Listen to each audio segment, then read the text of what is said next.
David brother, praise అలాడ్. ఏమైంది ఇక్కడ ఉన్నారు? అన్న ప్రైజ్ లాడ్ అన్న, బండి ఆగిపోయింది. అదేంటి బ్రదర్, నిన్నే రిపేర్ చేయించారు కదా, మళ్ళీ వెంటనే ఆగిపోవడం ఏంటి? అంటే కొంచెం టైట్గా ఉండే అన్న, అందుకోసం మొత్తం రిపేర్ చేయించలేదు. బండి మొత్తం రిపేర్ చేశాడన్న, కాకపోతే బ్యాటరీ ఒకటి రీప్లేస్ చేయాలి, అది ఆగిపోయింది. ఓకే, ఆల్మోస్ట్ ఆల్ బండి మొత్తం రిపేర్ చేయించావు.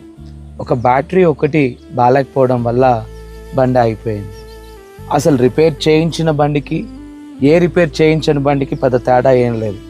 రిపేర్ చేస్తే బండి పూర్తిగా రిపేర్ అవ్వాలి, లేకపోతే లేదు. అంతే కదా? అంతే కదన్నా. యాకోబు పత్రిక 2వ అధ్యాయం 10వ వచనంలో ఇదే విషయం చెప్పబడింది. డేవిడ్, ధర్మశాస్త్రం అంతా గైకొని ఒక ఆజ్ఞ విషయంలో తప్పిపోతే అన్ని ఆజ్ఞల విషయంలో తప్పిపోయినట్టే అంట. వాళ్ళకి పరలోకం లేదు.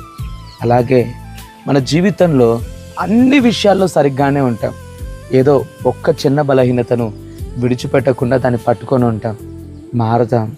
మానేద్దామని ఆ చిన్న బలహీనతను కొనసాగిస్తూనే ఉంటాం.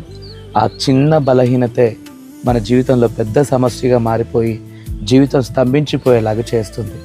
అందుకే క్రీస్తును వెంబడిస్తే మనస వాచ కర్మన త్రికరణ శుద్ధిగా శాంతం ఆయనకు లోబడి ఆయనను వెంబడించాలి. అప్పుడే మనము క్రీస్తు వలన గొప్ప ఫలాన్ని పొందుకోగలుగుతాం. ఓకే, నా ఫ్రెండ్స్కి ఫోన్ చేస్తాను, వస్తారాగండి. హలో.